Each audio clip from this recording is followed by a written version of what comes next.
Coming up in this episode. If you need to say something to someone but avoid it, you avoid the external conflict, but you create an inner conflict. Exactly. And you can try to repress it or suppress it, but it's eating you up. And sometimes we need conflict for change to happen. You are now listening to the Here for the Truth podcast, hosted by Joel Rafidi and Yerasimos. What's up, guys? Welcome back to the Here for the Truth podcast. I'm Joel. Got my co-host Yerasimos with me as always. Welcome to this space. Thank you for taking time out of your day to drop in and check in with us. I mean, 2026, we're now in March, and things can definitely be hectic out there as you observe the world stage, as you observe what's happening in reality, the way it's amplified via social media. It kind of feels like at this point in time, every other week, there's something major that is, really impacting the way people spend their time, attention, and energy. And so I just want to highlight that statement first and get a response from Yerasimos before I continue. Yes, I agree. Yeah. It just feels like it's news on steroids, even more. Pay attention to me, more distractions. Yeah. I mean, I have so much to say on this. I'm almost tongue twisted, Yeah. And you know what the thing is, man? It's like we came from a place for many of us in our generations being like, oh my God, our parents are just so plugged into the news. They're so zombified. They're just completely conditioned by the news. Yet here we are, many of us just completely glued to scrolling the algorithms and consuming the new form of quote unquote news. And we're just being conditioned in a new way. Yeah, it's very important to like create this, this distinction that, yeah, the form that it's being delivered in might be different, but is it potential that you're just being trapped in your own paradigm, in your own way of this current generation? And this is just really, I'm opening this way just as a call for people to check themselves in a sense, It's so easy to get trapped in our ideologies, in our biases, to become so immersed and enraged by the goings on out there, which really have always gone on out there. And this is never a call to turn your head into the sand and to bury it and to turn a blind eye, to block your ears, la la la la la. It's not that. But discernment is necessary because you as a human being, and as you're going to discover through this conversation, as we talk about and dive into the subconscious and how the subconscious operates within human beings, it's like within you exists an automatic mechanism that doesn't really have a filtering aspect to it, right? So what you consume in certain moments of your day, of your nights, are on some level driving automatic behavior for you, for your life, your ability to dream, for your ability to vision a greater life for yourself, for your ability to have higher quality relationships, etc. So when we talk about being here for the truth, we're asking you the question, what does it mean to live as consciously as possible? And in order to live as consciously as possible, we're talking about an individual who understands where they are and where they want to go.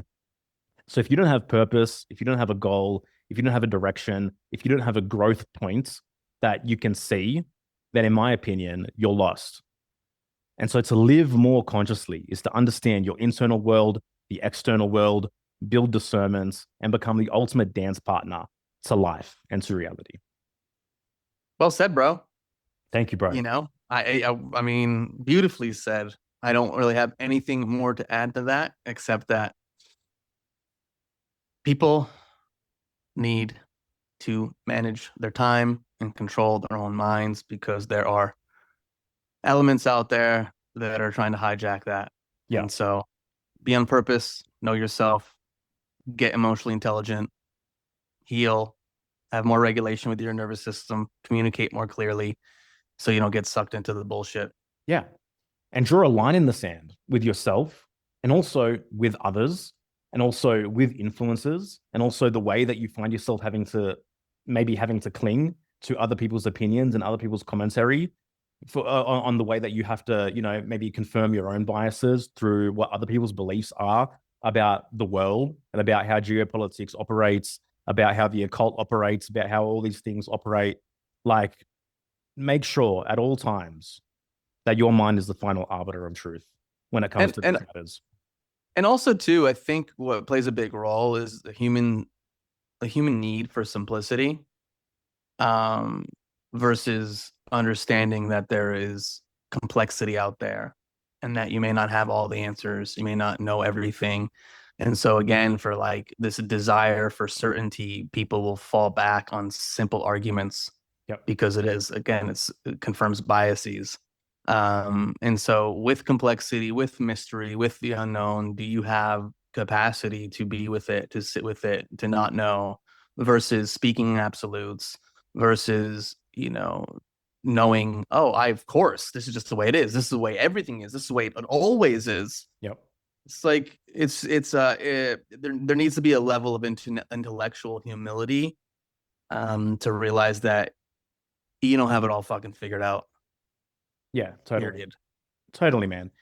And it's like, for me at least, when I talk about making room for the unknown and making room for uncertainty, that is not to like be in this vague open space that I can't know anything, that knowing isn't possible, because you can have best guesses and you should strive to know. You should strive for facts, strive for truth, etc. But uncertainty for me is about humility, that I can't be absolute ultimately about my opinions on this matter that I'm not ultimately directly involved in, So some people take this idea of like uncertainty, not knowing, can you have space for not knowing, as a way of saying that, oh, you shouldn't seek for truth. You shouldn't have an opinion. How can you draw that conclusion, for example, that a modern example that, for example, Iranians might want that regime overthrown or whatever it might be? Oh, we're not there. We can't know. Actually, no, there are people that have been talking on certain topics for a long time. You can feel into certain sentiments. You can grasp at ideas that feel more correct, etc. But it's about not being rigid or dogmatic. So Ayn Rand called this having an active mind. She actually criticized the idea of having an open mind, because when you have an open mind, you're just open to everything. There is no filter, there is no boundary, there is no gateway. You're just opening and absorbing everybody's ideas about everything. But having an active mind means being able to turn over ideas and thoughts in your mind. Like we talk about often, being able to stand in between the tension of opposites, check things via your own meter. Guys, you have your own meter. You have your own inbuilt compass. You have the higher faculties of a human being: intuition, reason, perception, will, imagination. You have superpowers at your beck and call. Are they lying dormant? Are they being used? How are they being used? Are you exercising them? And that's what we're fucking here for, guys. So, I mean, even with this Jim Carrey phenomenon recently, it's like we've just become, in some ways, our minds convoluted by everything needing to be a conspiracy, that the dominant mainstream narrative becomes that this person that might have just had plastic surgery that didn't work out, as ideally as some people might expect plastic surgery to work out, is a clone. Like, that is the primary dominant narrative, even from the mainstream public. And we're a very niche podcast. Our roots are conspiracy here. And we're here saying, hang on a second, why do we have to grasp and cling to these ideas immediately and then tell everyone else and have to have all this stuff reaffirmed, then point the finger and be like, I told you so. This is how the world operates. Everything's inverted. Everything's dark occult magicians pulling the strings. Just leave some room. Leave some room. That being said, Kenneth Soares. How do you really feel, Joel?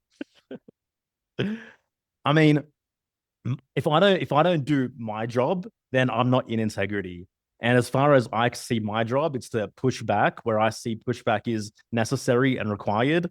And hopefully we can all grow from the process, Bro, I mean, yeah, you're preaching to the choir in that regards, man. And I totally get where you're coming from. Sometimes I just kind of get resigned and I kind of just like laugh, because I'm just like, really? We're playing this game again?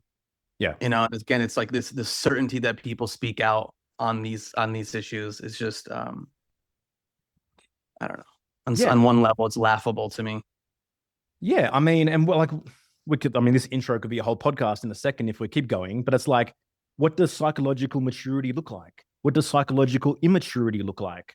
What are the symptoms and the signposts of the immature versus the psychologically mature? What are we striving for? What are we moving towards? We need to understand these things as we move forward. That being said, I've said enough. Kenneth Soares, what a fucking incredible human being. I'm so glad that we got to drop in with Kenneth and have this conversation. You'll discover in the early aspects of this podcast how I first heard about Kenneth 11 years ago. It's a pretty cool story. I love reality. I love how things come full circle. I love the way imagination works. I love the way synchronicity works. I love the mystery. It's mind-blowing, amazing, fascinating. Kenneth's on the tip. He's on the page. This is a very emotionally and spiritually discerning individual. So pay attention here, guys. Lots of value to be gleaned on how to be a more fucking awesome human being, aka being here for the truth. Please enjoy. Kenneth Soares is a hypnotherapist, NLP trainer, and advanced EFT practitioner whose guided meditations and affirmations have reached more than 100 million plays worldwide. His approach centers on self-responsibility, clear boundaries, and deep inner work. He helps people confront and dissolve the beliefs that keep them stuck, reconnect with their soul, embody genuine self-worth, and courageously follow their inner compass rather than the noise of the masses.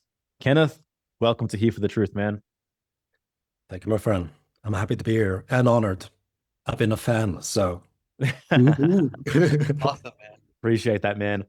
Interesting story, man. Like, you've been putting me to sleep for 11 years or something, I would say at this point. I remember I downloaded Insight Timer. It might have been 2014 or 2015. And your sleep meditations were the ones that I just came across and ended up becoming attached to. And so your voice has been in my ear at night a lot. And then I remember a few years ago, I saw you follow me on Instagram and I saw your name pop up. And I was like, that's a familiar name. That's a familiar name. And then, it hit me where it came from. Yeah. Yeah. Oh, that's awesome. I'm glad I can put you to sleep or help you in that process. All right, everybody. That's every night. Yeah. All right, everybody that's listening, just close your eyes now. Nah, dude. One way we always like to kick off these conversations with first-time guests is we want to explore your personal hero's journey. We want to get deep. We want to keep it real. And so, like, how does this story begin in terms of the major rites of passage, some of those catalyzing moments that, really evolved your path? I've been thinking about it. I haven't written down anything. I'm just like, I've been traveling a bit around and thinking about, okay, so where does it start? Because, you have things all the way back to childhood and maybe certain, not necessarily, particular events in childhood, but just, the whole process of, growing up. And for me, having parents that were quite critical and very, for me as probably as a soul that appreciated freedom, even as a child, it was a bit intense. So I think that whole catalyst of where I am now, much of it has to do with the way I grew up in terms of, being pushed to do things I didn't want to do, having strict rules around things, and maybe also, I mean, I love my parents, and we're squared up now, but it was quite intense growing up for me. Yeah, just a constant criticism, not, the feeling of you belong to a family, but you don't feel connected, or you belong to, a group, but you don't feel that, sense of connection the way that I know connection now. So I can look back at it now and see, yeah, I probably wasn't met in the way that I needed then. And maybe that's the way for all of us in some way. But yeah, growing up, catalysts. I had a breakup when I was 18. That's in a way, I was very attached to that relationship. So when the breakup came, it shocked me, and I had to go through the process of, having the grieving and all of that, and then finding myself in that, because I remember realizing that, hey, I don't need to be in a relationship. I can stand on my own 2 feet, right? And then it went on to the years went by. I met my wife. That definitely triggered something in me, because that opened my heart, and I didn't know what opening the heart even was, because I wasn't I wasn't spiritual. I wasn't into anything that had to do with what I'm into now. I mean, the things we're speaking about here now. Mm, I What was were you into before? Like what were you music, into? Oh, okay. music, and partying. Okay. So playing music actually, I would say that saved me. Yeah. Through the teenage years, just having music, all that, I mean, therapy for me, listening to music. And I remember just sitting in my room and just playing that music and just, feeling, yeah, the anger and, the frustration and everything. And that music helped me to actually process it. I didn't know that then, but I definitely used music in that way. So met my wife, weird things started happening in terms of suddenly I just started being like really open to things. And probably because she was doing some acupressure certification at that time. She was open. She showed me some astrology things, and I was like, hey, I was open to everything, it seemed. But as years went by, I remember working. I was in the capital of Norway, in Oslo. I was working there at a company which produced antibiotics for humans and animals. So I worked in the department that created antibiotics for animals. And while working there, I just started, I don't know what happened, but I started becoming really curious about the whole pharma industry. And I remember diving into that. That was 2006, probably. So there wasn't much information out there. But when I started searching, I just found things, and it was like, holy shit, what is all of this? When you come across how things function in reality, compared to what we're told. So yeah, we moved to the west coast of Norway in 2008. I worked at a job, typical story, well paid, secure.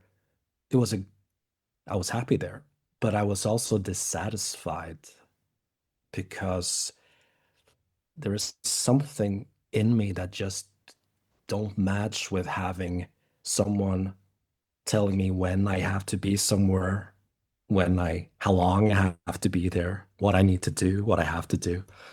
Um, so I think it just built in me. I remember working there. I remember just starting reading about things, um, yeah, in terms of in the maybe more in the NLP hypnotherapy, path. I don't know why, but I ended up while sitting at work, I ended up signing up for a hypnotherapy course, um, or certification course, a foundational certification course. And I didn't know anything about what that was, but I was telling myself, I have to find a way to be able to have success in what I want to have success in, even if I don't know what that is, but people are doing things that they want to do in life, and I'm not. I mean, I'm good. I'm in a good relationship. I have good friends. I have everything, but what's that? The dissatisfaction and probably the yearning for more freedom, Yep. financial freedom, time freedom, all of that. And when I attended that hypnotherapy course, well, first of all, my wife became pregnant right before or right after I signed up for that course. So I was also thinking, there is no way I'm going to carry my baggage into the relationship or into, the Fatherhood. me being a father, yeah, the fatherhood. Uh, so that was also a catalyst for me because I made that promise to myself in childhood, even. I'm never going to be like this if I become a parent. Never. So, yeah, when I went to that hypnotherapy course, like I said, I didn't know what I could expect. I've never been in any course or any like workshops or anything. So I was really like, I felt, I was nervous. I felt, I mean, I didn't know anyone.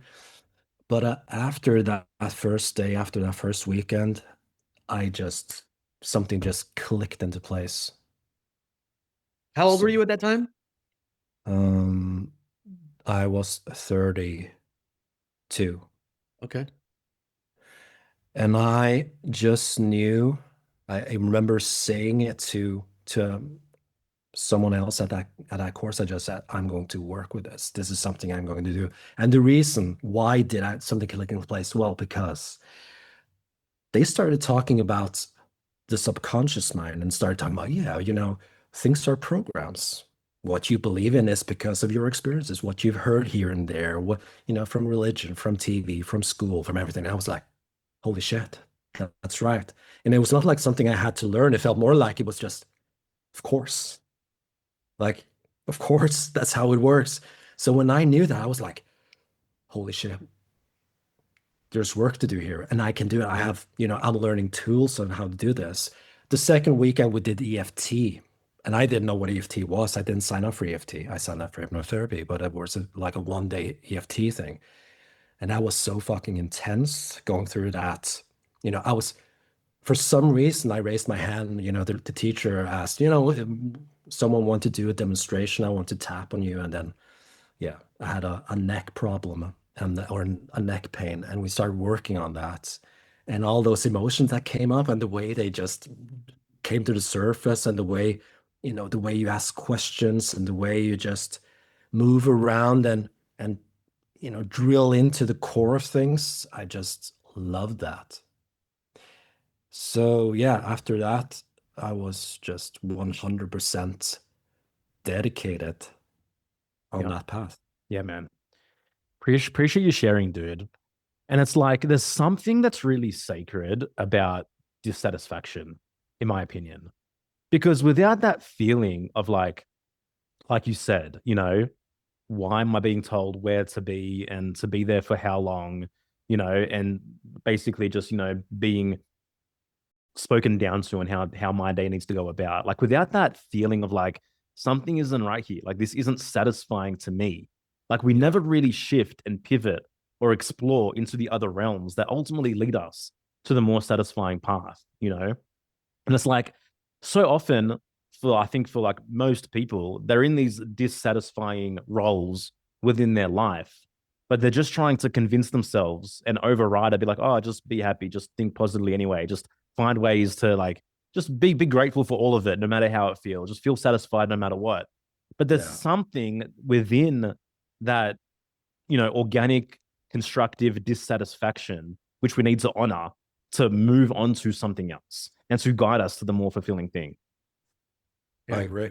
Kenneth, what do you? Oh, you go. No, that dissatisfaction with me was from childhood as well. I was dissatisfied with a lot of things. So in a way, I functioned well, but yeah, I could just see that there was a lot of dissatisfaction, and that is also a catalyst. So there is something about moving away from what you don't want, and also moving towards what you want, and having that a good balance there. But definitely for me, the negative events they were triggering me to move forward to where I am now. Yeah. Yeah. And in that, if I can add to that, let's say that you go through heavy trauma. It's not about saying that those experiences were okay, but more like they happened and I grew from them, and I'm grateful for having that opportunity to grow from it, but I'm not grateful for the events themselves. Yep. You know what I mean? There's nothing like, oh, I'm so grateful that happened. That's not like that for me. It's more like they happened and I'm grateful for where I am now. And I, use those events to my advantage. Yeah. And that's the key difference between like acceptance of something and approval of something. Like I can accept something happened to me, which like affected me and impacted me negatively, but I don't necessarily have to approve that thing, And I think one of the, misconceptions, particularly on what some people would call like a spiritual path, is like, this idea of like you're talking about, just having to like be grateful for everything that kind of ever happened to me. But I think that distinction between acceptance and approval is kind of important. Now, a short break from the episode. Hope you guys are enjoying this awesome episode. Just want to quickly interrupt to provide some awesome potential opportunity and value to you. And that is to highlight our membership community, Friends of the Truth. And I know nothing like the value that is received in this place. You know, they say that the quality of your friendship circle ultimately determines the level that you can rise up to. And so at Friends of the Truth, our ethos really is upgrade your friends, upgrade your life. I think through the conversations that we've had, we've somehow created this filtering mechanism where we just collate and collect the most awesome, spiritually, emotionally, truth seeking, discerning individuals, you know, that really exist out there. And you can just trial it for $27 a month. Jump in, check it out. For that price, you get 6 or 7 calls. You get amazing mentorship. You can ask questions. And it's just an awesome place to be held, seen, laugh, and connect. So if you resonate with our message, you want to drop in further, please connect with us inside Friends of the Truth at heretforthetruth.com/FOTT. Link will be in the show notes also. Back to the episode.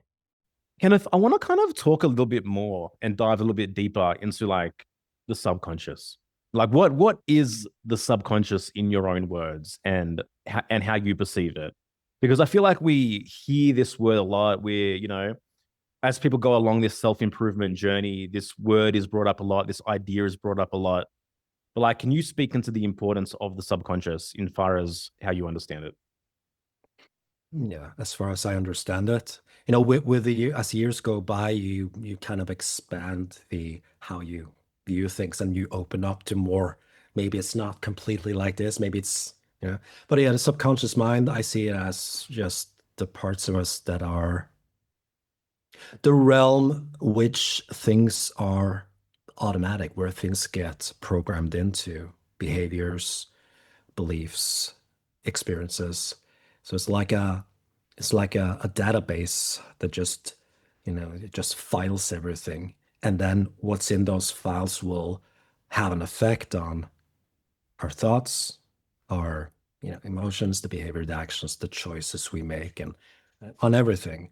So it's kind of, you would believe, since it's part of the mind and probably connected to, you know, a more expansive wisdom in a way.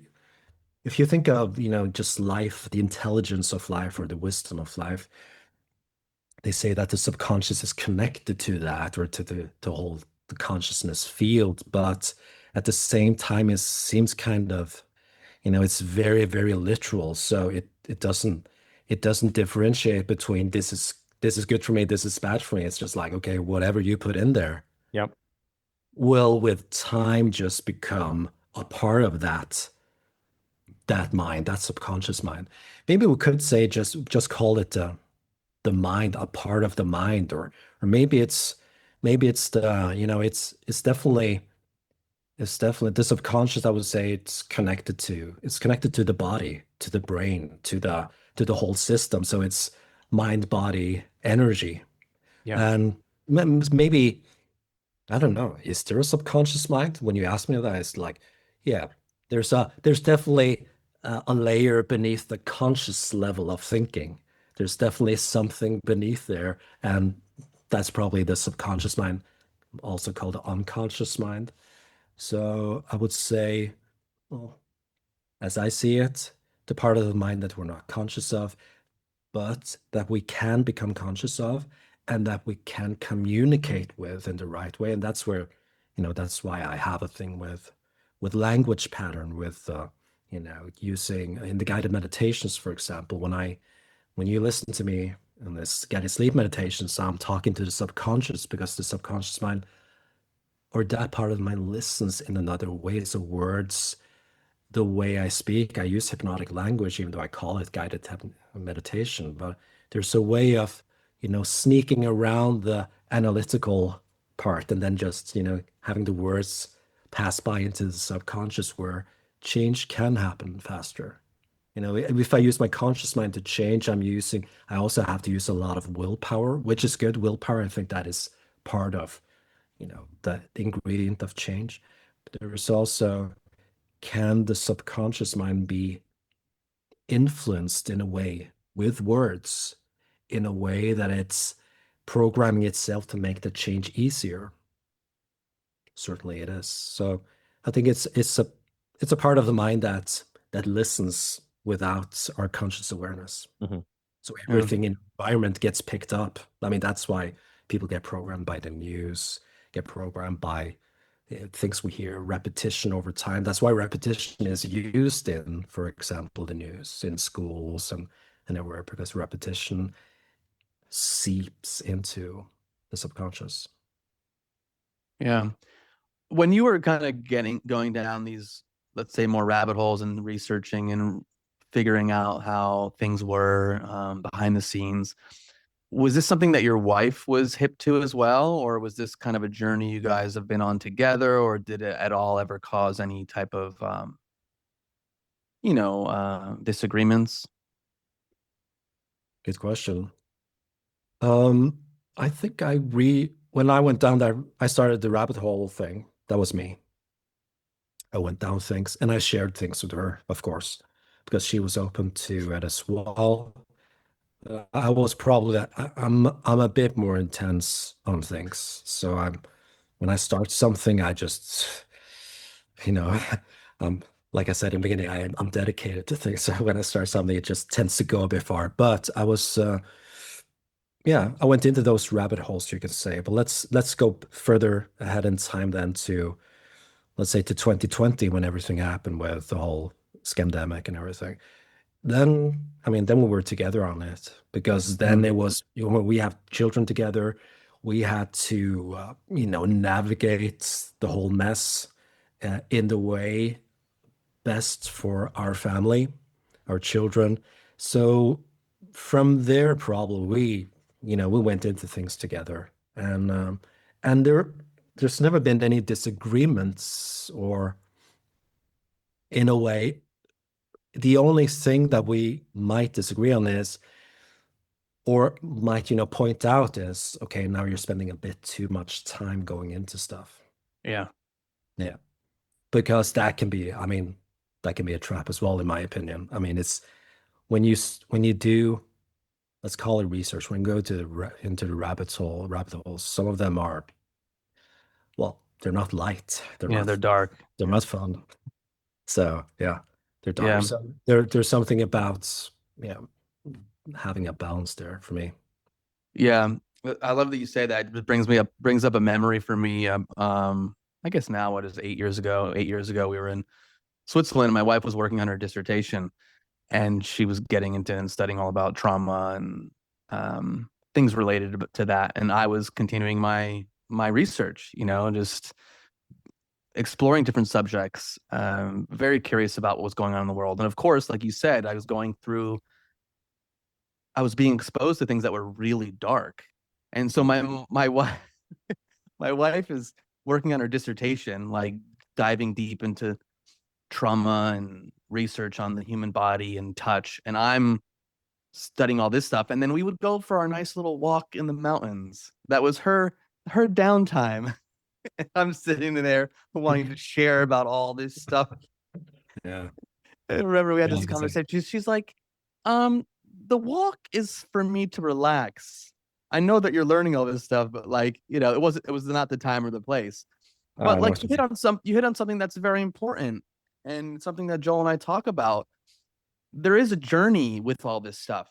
And I think that some people get stuck in like the doom and the gloom, and needing to share the doom and the gloom, and needing to beat people over the head with knowledge and convince people. But like, what is after that? At some point, you come to this realization and acceptance to some degree, because we don't have control over a lot of this stuff that we delve into and we want to expose, let's say. But then it's like, well, where do you spend most of your time? I mean, you're married, you have a family, you're growing a business. And so there has to be that balance. Sure, maybe not completely stick our heads in the sand. It's good to have awareness. But I find that now more people are kind of moving towards and speaking about this idea of like creation, and what are you building and what are you focusing on, as opposed to just giving more and more energy to these so-called dark things.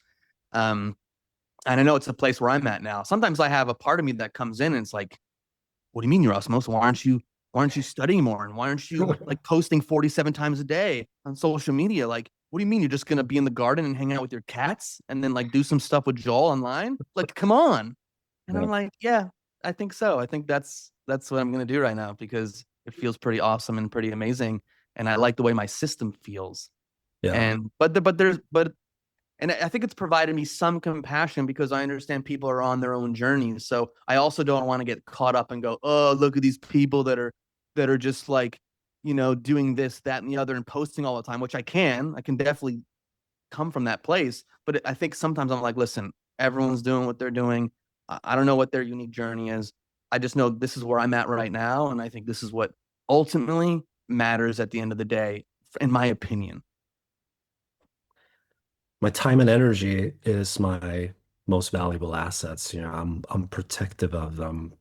Where do I spend my time, and where I spend my time, my energy flows into. So, for me, I agree with you, Rasmus. It's like if it feels good to be in the garden playing with your cats, then, well, that's a good thing. That's the balance thing. We have to, in the end, it's like, okay, these things are happening and they've probably been happening for thousands of years. And there's probably not even, this is probably not even an earthly issue. There's probably some connections to other things, so we could go into that as well. But I mean, what can we do? Well, I'm certainly not going to, allow my time and energy be wasted into, you know, go going too deep into things is probably a trap in and of itself. In terms of distracting us into settling into ourselves, uh, connecting with ourselves, focusing on things that are important in life, focusing on things that strengthen us, builds us up, have a things that have a positive effect in our surroundings. So of course, if it matters where the attention goes, if I put too much time and attention into something that is going to take away from other things. And for me, I do have a thing with becoming too focused on something. It's like if I create music as well, I just create this bubble around me. So it's difficult for me to actually be present if I'm way too deep into something. So for me, I have internal boundaries which I must have to protect myself a little bit from, not getting too caught up in things. Plus nowadays, it just feels like either people just ignore, that we do live in an upside down world. Everything is inverted and all that, or they're, becoming a bit too intense about it, which is, both of them are imbalances in a way. So having knowledge about things, but then using that knowledge to our advantage to take care of ourselves and our families and build communities, build tribes of people, networks of people, connections that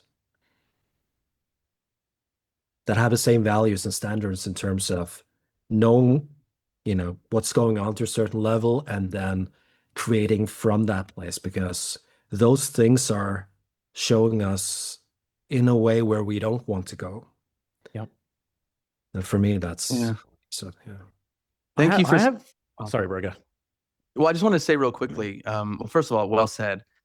What do you like? How do you notice within yourself? Like, what are the signposts, whether it's in the past or even now? Because it's always. I feel like it's always a dance. How do you notice? Like, okay, I'm a little too intense right now. I'm feeling imbalanced.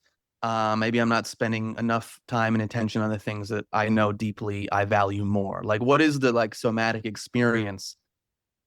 Or even from a mental place, like that you go, okay, it's time to regroup and reassess. Yeah.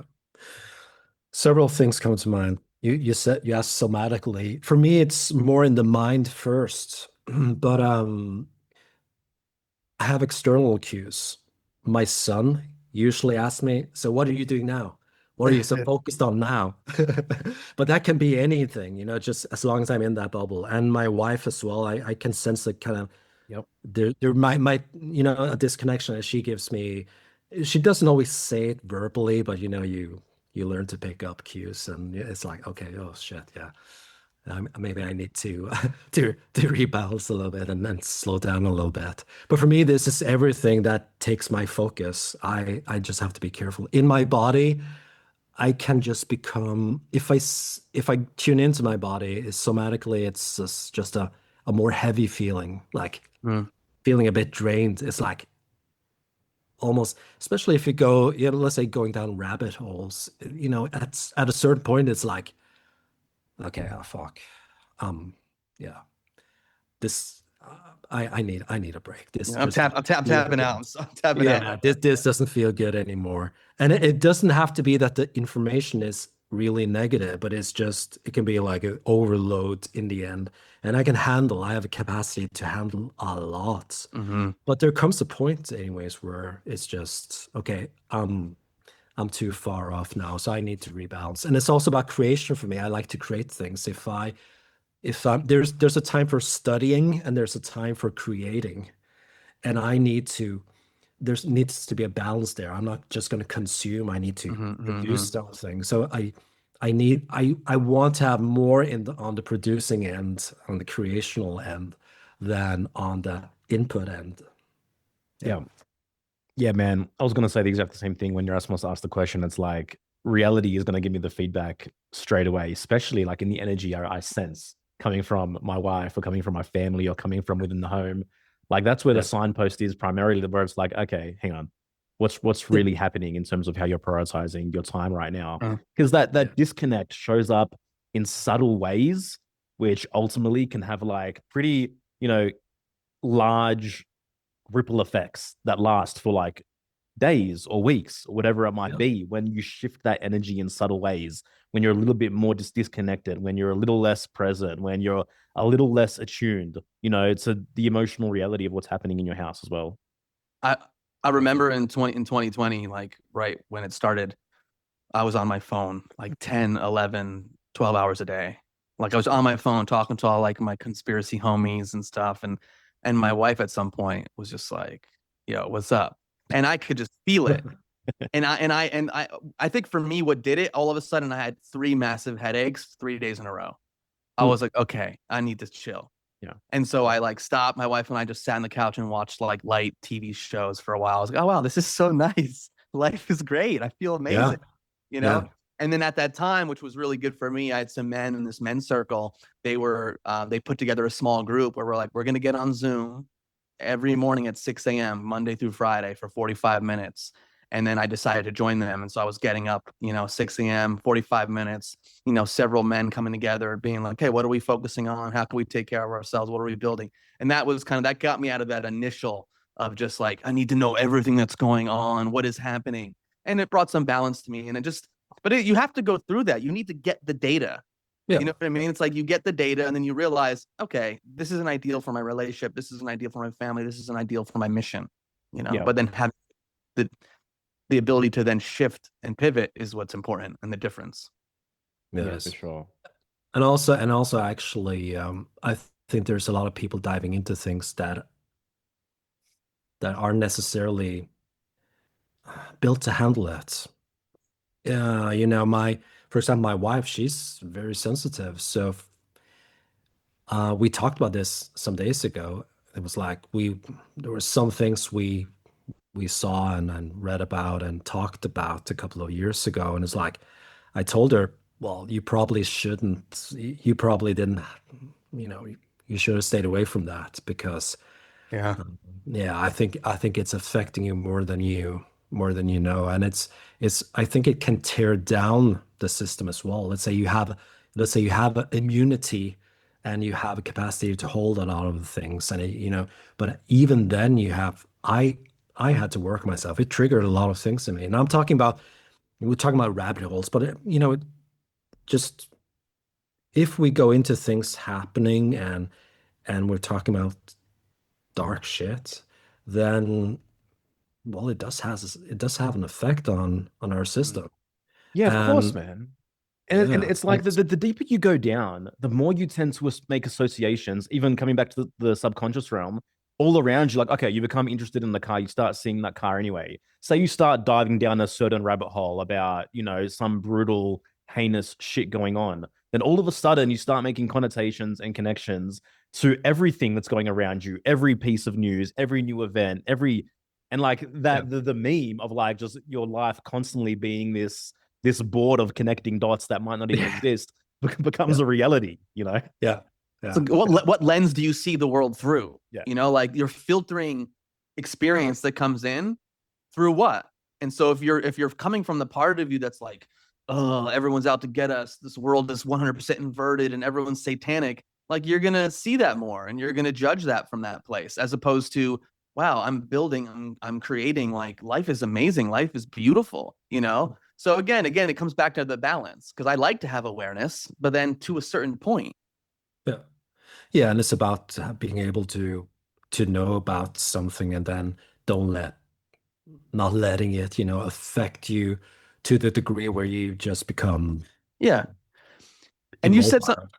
you said something really important, because it's like everyone, but we're different. And so some people have more capacity. So it falls under the umbrella of self-knowledge. If you know that you're more sensitive, if you know that your nervous system doesn't have the capacity for this, and like, what are you doing exposing yourself constantly to this stuff? Yeah, I think it's a bit addictive, actually. Yeah, it's its own form of self-sabotage, for sure, especially when you know it's bad for you.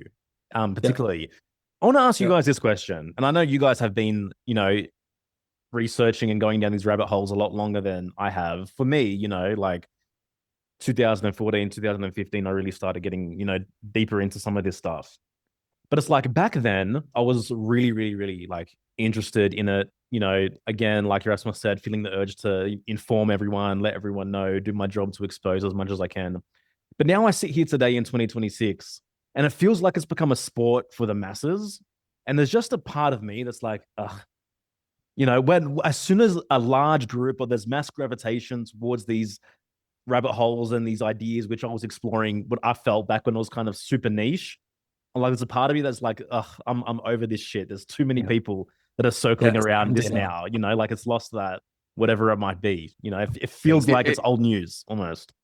Because it is to some degree, like once something gets taken on by the masses, it's different. It has a different quality to it. But yeah, I think, Kenneth and I were kind of in the same realm in terms of when we started being exposed to some of this stuff. Mine was right after 9/11, but like majorly with the pharma stuff, it was 2005, 2006. But again, back then it wasn't as popular. There weren't as many people to talk about these things. But yeah, but I think again, because it's coming from like for me, it's coming from that place of I've gone through this process, I've gone through this journey. This doesn't matter to me as much anymore. So then you're seeing it matter to larger groups of people, and you're like, okay, I'm happy that you're doing this, but it doesn't matter to me. So like I can't relate in the same way. Yeah. I was actually from 2010 to 2018, or especially maybe 2012 to 2018, I was a bit into the new age realm. So I was ignoring things. I didn't want to put any attention on it anyway. So I had a good break there until 2020 came. Yeah. I was like, holy fuck. Now, now you can't even ignore it now because it was there in our face. But, that was a good time, man. I was in a similar phase during a similar period, and it felt good just to be flying above it all for a while. To be honest, it was, and then someone had to ruin that. What do you think is because you bring up the new age, and obviously it seems more and more people are wearing the costume of spirituality, saying the right things, reading the right books. Like, what do you think is the main issue that you see in different spiritual communities around the world that seem to be like, performing spirituality as opposed to living it, whatever that means? And even for you can even explain and define to you, what does it mean to live spiritually? For me, to live spiritually is to be yourself and live on the right side of what is good, with moral integrity and with and wanting to know what actually that is and wanting to know what truth is, not just what feels comfortable. Because if you, in my opinion, if you walk a spiritual path, you will have to meet yourself, and you will have to confront yourself and all that shit you're carrying, the baggage you have. So I think the problem is that the popular spirituality sees things that you can just override that. You can just, think positive and it's all good, but it's not all good. You can do whatever you want with that. You can probably override your negative stuff for a while, but it will seep through. It will come through in some way because it cannot be neglected. So I think people say, raise vibrations. So let's say you're when you work on yourself, you raise up the levels of your energy, because I think the more authentically connected you become to yourself, to your essence, the more your energy raises in some way. I would say, let's say we come in with a frequency of energy, but the more we clear things out, the more integrated we become, the more it raises up.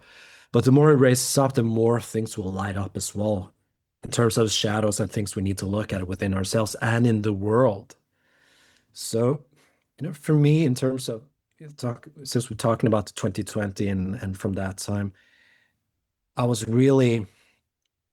actually disappointed about how many people that call themselves spiritual that just fell for everything and didn't stand up for themselves, and then they just ran and took the shot, and I want to travel. I'm helping people. I'm listening to my intuition, and people that I know that I mean, it's. I don't want to judge them for making their own autonomous decision. It was their choice, but yeah, honestly, I was a bit set back by.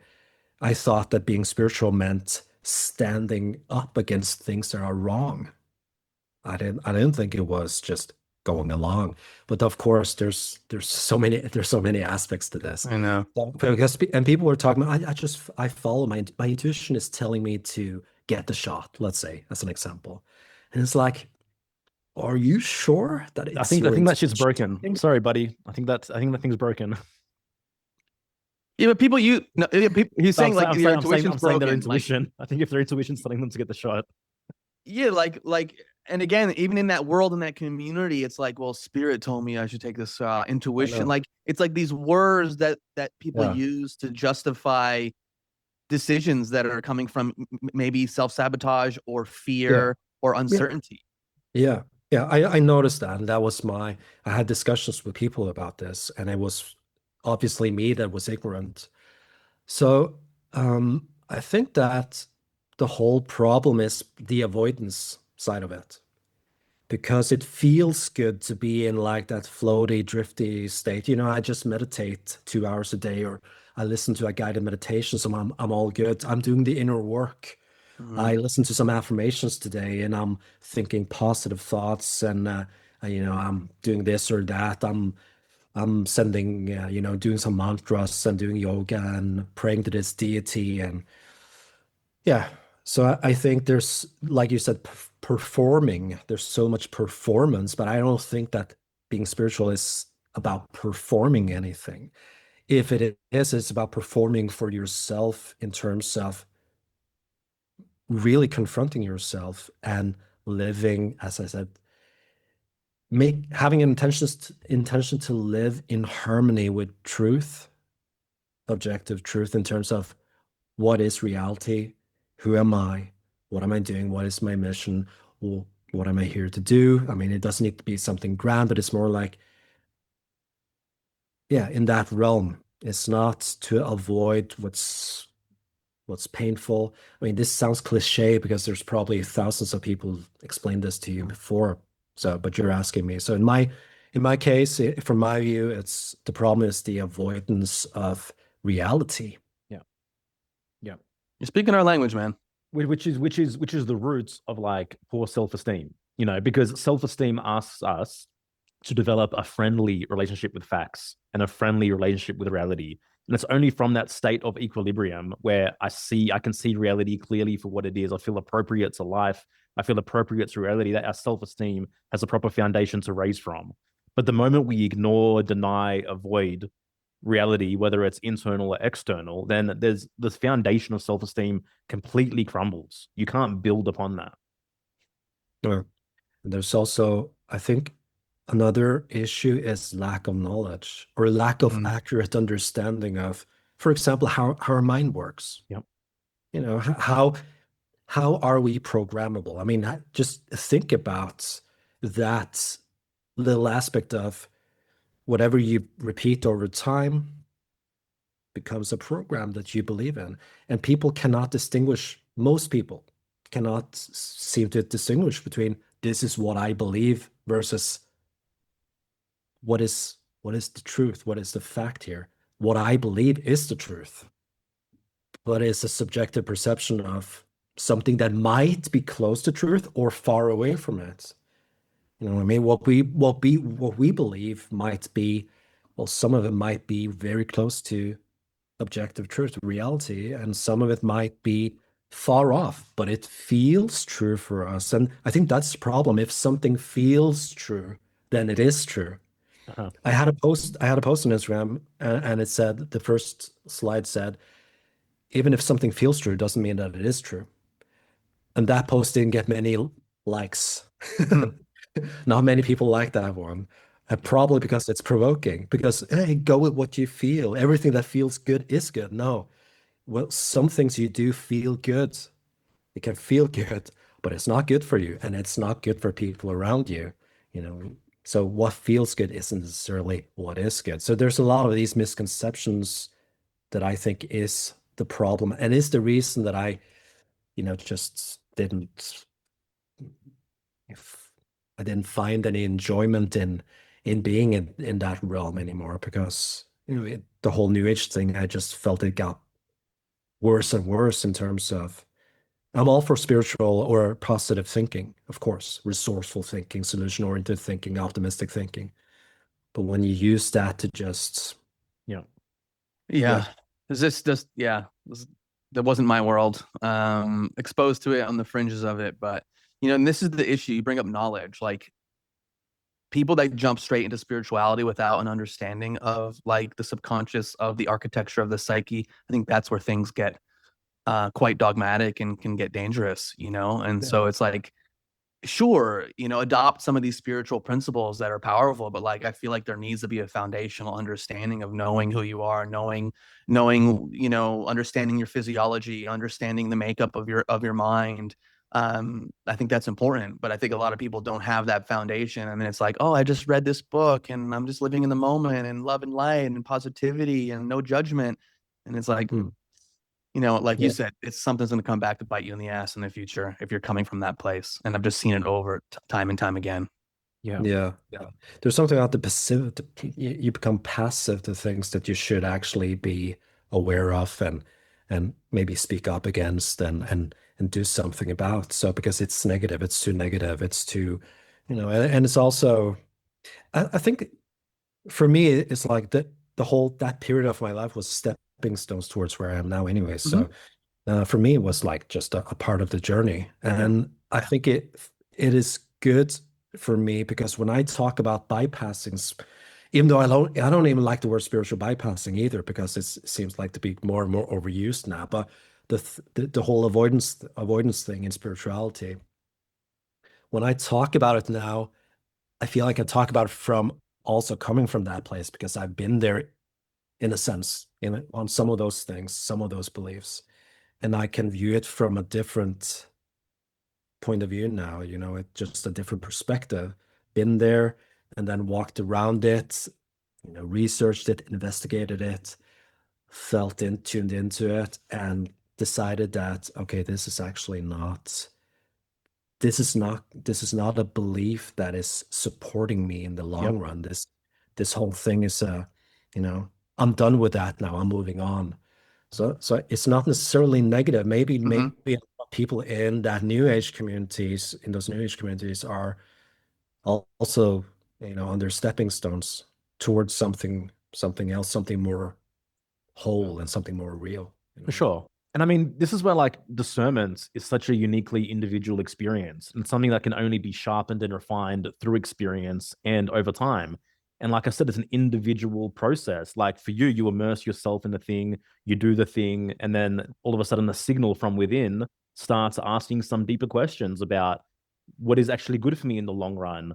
What are the real fruits of these beliefs that I'm choosing to adopt in my life, day after day after day?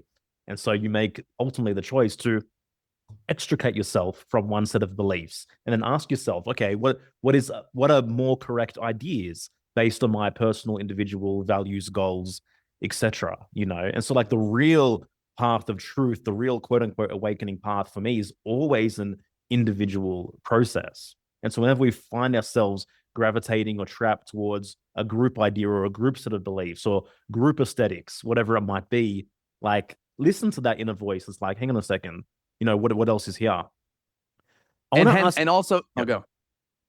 Well, I was gonna say, and also, what's good is to have these kinds of conversations because, like, yes, you have to go through a journey, but like maybe it just has to be a 3-year journey and not a 15-year journey. Yeah. You know what I mean? And so it's like suffering, pain. I think it's kind of built into the human condition, but do we really need to have as much of it?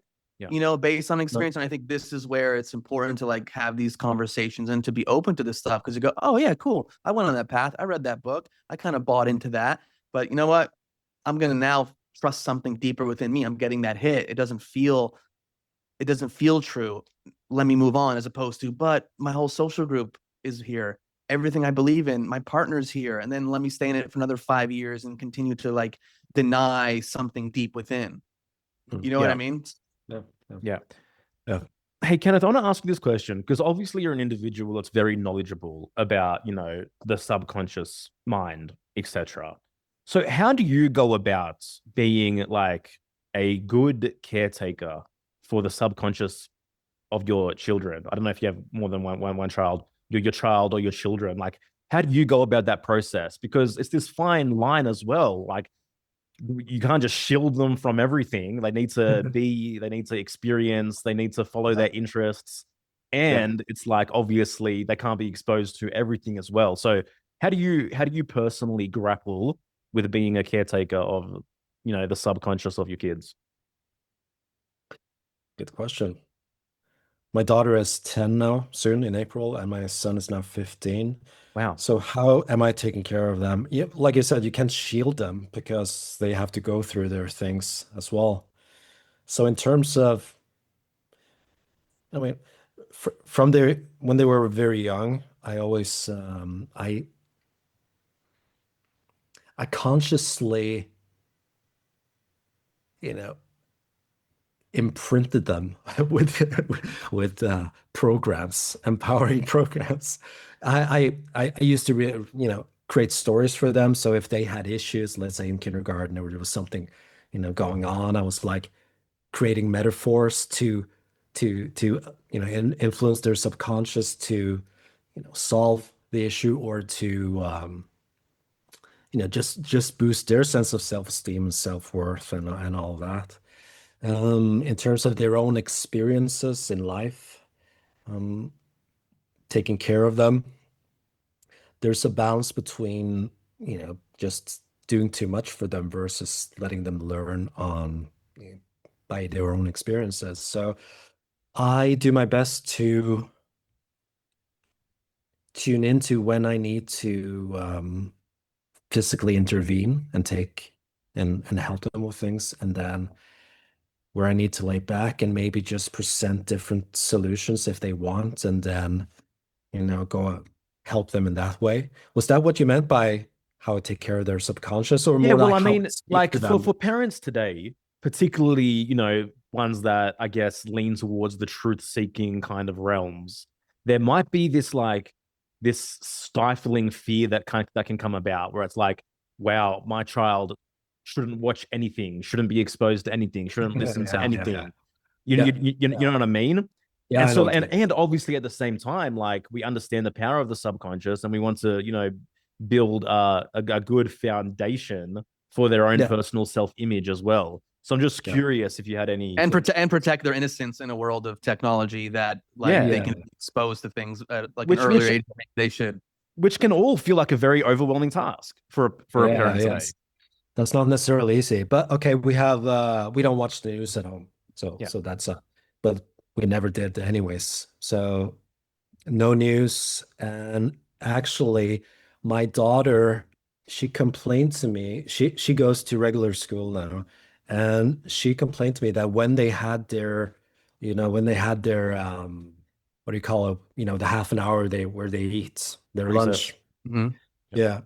The teacher were putting on the news for the children to watch. And I was like, okay, it was like child news, but it was like in the time where, for example, Charlie Kirk was stabbed. It was like, or shot or whatever. Yeah. And they were showing that to the children while they were sitting there eating. So I called the teacher, and I told her, what's going on? Why are you showing children this? I mean, my daughter is coming to me saying, I don't want you to be online because if you get too exposed, then someone can come and kill you. So she was already thinking those thoughts of, seeing someone being on a stage and then that's crazy. Yeah. And I called the teacher, talked to her, and she was like, no, we have to, it's like the school, blah, blah, blah. And I said, you don't need to show children the news to share with them what's going on in the world. Having a dialogue with them versus showing images of people getting killed. There's a big difference. She's 10, but anyway, you said. Sorry? She's 10, you said. Yeah. 15, right? My son's 15. My daughter is 10. My daughter's 10. Wow. Yeah.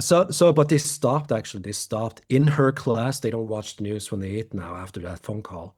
And I wouldn't give up either because she was coming with all these, arguments. And I was like, there's nothing that can be said here that will justify having the news in front of children. And that was hard for me as well because I'm, talking about the subconscious. Of course, I know it's getting programmed with these fears. Yeah. Well, and also I'm curious if it gets programmed more if they're watching it while they're doing something enjoyable, they're eating food, they're pleasuring themselves, they're nourishing themselves. And like this is in the background. Like, of course. I mean, you're in that state of just absorbing, and like you said, digesting. You have something associated with it as well. Yeah. And you're not having class anymore. So yeah, and in terms of things happening in the world, how do I protect my children's subconscious in terms of TV and technology? Well, that's a dance on its own. My daughter loved the game. She play some Roblox or Robux or whatever it's called. It's horrible, and I can't stand that she's on that screen. So we have to have boundaries around how much time our children uses on the screen. My son is 15. I let him control things a bit more, but I'm on him. I'm like, okay, just be aware of what you're spending your time on. Be aware of absorbing versus or consuming versus producing. I just want him to, be conscious of that. How are you using your body today? Have you worked out, or have you just sat there on your phone scrolling? Because yes, I'm pretty. I can feel it's annoying for me to see them just sit on a screen. So having boundaries around that, of course, but it can become a thing where because everyone, that's the problem. All their friends, they no boundaries on screen. They have the iPhone 17, 9 years old. I mean, why? Yeah. Why aren't parents more strict around screen time and how to, when do you give them phones? Our children, my daughter doesn't have a phone yet. My son got a phone when he was 12. So we do our best to restrict things, but not be too strict, because with my daughter, she is so fucking willfully strong that I think that, and she has my, need for freedom. I see it in her. So if I push too much, if my wife pushes too much, it's almost like I'm afraid she will rebel too much when she becomes older. So there's a balance of, Yeah. It's such a dance, man. It's such a dance. Yeah, each child's unique, each child's different as well, and it's like, setting boundaries, and like you said, not wanting them to like turn away from you too much or question you too much or start hiding things from you. I've got so much empathy for parents, man, especially today. Like it's such a minefield to try grapple with, It is. For sure. Yeah. It is. Hey, Kenneth, you work in the field of hypnotherapy and meditation and affirmations, and how can that be used for children? Like, and at what age? Like, can you play things for them while they're like in their crib, or when they're like, a 5-year-old? Because I'm a student of like human design, and I appreciate astrology and these other systems that can kind of highlight, certain unique elements of you. So is there a way to even like, would you think like even conditioning those characteristics in them at a young age, like while they sleep, so like they believe that like I am X, I am Y, I am Z, that is maybe in alignment with like this soul blueprint of theirs? That's a really good question. And yes, you can. You can, because even when they're in the womb, I was speaking to my children while they were in the womb. Maybe my wife, I used we used hypnobirthing. So my wife was scared to death about having to birth a child before my son was born, but we did the whole hypnotherapy thing. So in that process, she calmed down, and when I gave her affirmations of relaxing affirmations of being strong, I was also influencing my children in the womb. So when they were younger, I played recordings for them. My daughter still listens to it. So I have like guided meditations or hypnotherapy recordings, which I've done. And I just put them on when, they go to sleep listening to that. And I've been thinking about that a lot, because I have to say this, and it's related to what you said, Erasmus, with the whole imprint you come in with. Because, okay, my son and daughter, completely different personalities. I mean, they have the same things here and there, but different personalities. Both of them have grown up in a home where they've been supported, but also challenged. So it's not like, oh, you can do everything you want in the whole world. You're the best. You're so blah blah blah. But it's more like, just more grounded in a way. I'm not like dissing people doing it like that, but I want my children to be also be realistic. Yeah, but in terms of building up self-worth and self-esteem, yes, that's a focus, because it seems to be, for some reason, I mean, we don't come in as clean slates, so it's not like we come in and then we are programmable and then we grow from that. It seems like we come in with a personality, and then what we as parents, influence our children with will affect them and influence them in many ways, but they still have their personality. So even though, for example, with my son, I've been really focused on helping him build self-esteem and confidence. And he has that as well. I mean, we homeschooled him for when he did that, and he grew a lot from that. And he came into puberty, and he just seems like to blossom. But yes, it's challenging for him to set boundaries, because he don't want to hurt people. It isn't that he has to be liked, but he hates hurting others. And even though, I've done what I can to build up in a certain level of, just, an assuredness within him, that it's sometimes, when you say no, people will get hurt, and it's not because you did something wrong. It's actually just because they are reacting on you setting that boundary. And, they have their stuff, you have your stuff, and our but that seems to be something he has to go through anyway. So even though I, poured in all those affirmations and all those hours of working and even working with him on stuff, it still seems to be part of his imprint.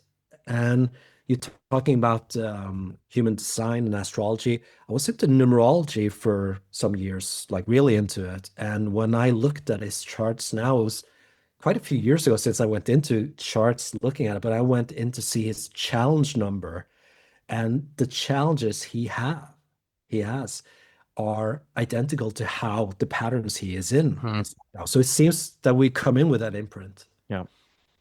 Yeah. It's like, yeah, we have this imprint, and then as a parent, and again, I'm not a parent, but my wife and I like to be and plan to be. It's like, how do you support that imprint as best as you can, but again, they're going to be on their journey, and all you can do is give as good of a foundation as you can, and they're going to go in, they're going to learn their lessons. The other thing I was thinking about, because again, thinking about being a parent and being in this world, my mind always goes like how to like optimize, or how to create something that can be beneficial. Like we talk about affirmations, and now with AI, I was telling my wife the other day, wouldn't it be interesting, like right when the kid's able to talk, that you can take a voice recording of their voice and then make affirmations in their own voice to play for them, let's say at night or while they sleep. So I was thinking about that, if that would be even more powerful if they were like saying I am statements like in their own voice as opposed to someone else's voice. I don't know what you think about that. Yeah. Very smart. That's an awesome idea. Also, I would combine that with the parent's voice, because it seems like the inner voice that we have as adults, much of it is, even if you're not conscious of it, is coming from our parents' voice. If we criticize ourselves, it's usually the parent that's criticizing. But we listen in our own voice though.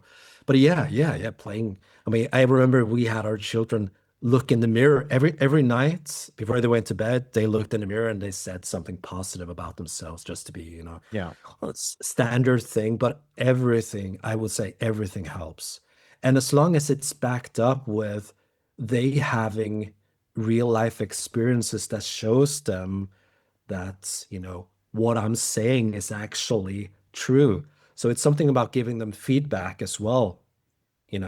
Okay, Adrian, the way you confronted me there, that was good. I mean, you disagree with me. You told me, you asked me good questions. Awesome. Yeah, exactly. So affirmations, lifting them with positive words, but also, having that integration where you feed back to them that they're the reflection back in the moment. It builds like the neural pathway. Oh, it's okay to stand up for myself. Oh, it's okay to question authority, etc. Yes. Especially for kids, like kind of like in those early years, like 0 to 7, like everything we're discussing I think is great and beneficial. But like, it's one thing to be told you're good and you're powerful and you can do all the rest of it, but to be told that you're loved. But like, for me, the main thing that programs the subconscious at that age is the experience of love, so ultimately without like them fully experiencing mother's love, father's love, and knowing that they're genuinely like worthy of their existence, and it's a pleasure for them to exist in the world and in the reality, and to see that reflected in you when they observe your face, the smile, the feeling of your eyes, the tone of your voice. Like, doesn't matter how many affirmations, how many subconscious programming, how many stuff, like without that baseline of like, it's everything we're talking about is like the bonus stuff. I feel like that has to be the foundational, not like I beat my kid, but it's okay because I give him affirmations every night. When he cries, I say, quit being a little bitch. But I say, hey, like I give him affirmations at night. So it's totally okay. I totally hear what you're saying. They're like, it's like a drop in the ocean compared to, what you can actually do with the ocean. It's everything affects everything, but definitely walking the walk, talking the talk. So they have to experience that. Definitely. Yeah. I mean, and also, you are their number one programming agent. Your behavior, how you communicate, how they witness you communicate with others, how they witness you repair with others, how they witness how you hold yourself, how you strive for your success, how you deal for challenges. Like that is 95% of what's programming the child, in my opinion. Yeah, and they're also, we're being programmed by osmosis as well. So it doesn't matter if I say or do, what I say or do, they will also pick up on my unconscious, beliefs about things, my the energy will affect all the time. And that's why also when I started learning about subconscious and, the energy, that we are and that works through us, it was like, oh shit. So even if I try to hide my insecurity, my child will feel it. Yep. Yeah. Even if I'm, like I said, you can say something, but if you're emanating something different, there will be this, I don't know, for a child it's probably confusing. They pick up on the In- disconnect and energetically, for sure. Well, Carl well, Jung said the greatest burden a child has to carry is the unlived life of the parents. So Yeah, like fuck. anything that's like unlived within you, it's Yeah. like that's going to imprint them as well, for sure. Yeah. Well, this also relates to what we were talking about before about like the spiritual community. You can put all this love and light language over things, but what's really happening underneath? But back to what we were saying before, I remember reading in some book, like I'm not even like a big fan of affirmations of just telling people you're smart, you're amazing. Like praising effort, I think is much better than just telling a person they're incredible and they're amazing, because I feel like that can build something within them that isn't ideal. I think that with affirmations, there's probably okay. So just the affirmations that I create, I don't like either. You're smart, you're good enough, you're valuable. Okay, I mean, basic affirmations, but I like to hammer things in with using language that speaks more to the soul, if I can say this. I don't know. But and also adding kind of reframes within the affirmations, not just saying like one sentence, but it's serving them as statements, which makes your mind just shit, yeah, oh fuck, yeah. I mean, you can create changes with affirmations, especially when repeated, but it's not enough. And it can probably, if you think of, maybe it lifts you up from a level. So let's say someone is depressed and they listen to some affirmations and it was like, oh shit, this really helped me. It can be medicine in terms of where you are in your life. Maybe you just listen to something and something really simple as well. I mean, remember you're good enough the way you are. Yeah, of course we have these things that we need to be like this and that, but sometimes something simple, some warm words, especially if they're said or served, I would say from the heart. That's been a thing for me when I do things as well. I don't just do them. I really mean it when I say, and I think it can, if it hits in the right time, at the right moment, I think even the simplest things can Yep. lift someone to finally take those steps needed. So, or maybe they were just seeds that were planted, and then in the future, those seeds starts to grow in some way, even if you're not conscious of them. Totally, man. So I just say, yeah, I think it can help in several ways, but I agree with praising effort or praising like with my children, praising them when they did something, when they focused on something, concentrated on something and made something. I I'm aware of not just praising the outcome, but Mm-hmm. you spend a lot of time working on this, right? I bet you had to concentrate and focus and think through things and solve things, and good job. So Mhm. there are ways, because Yeah.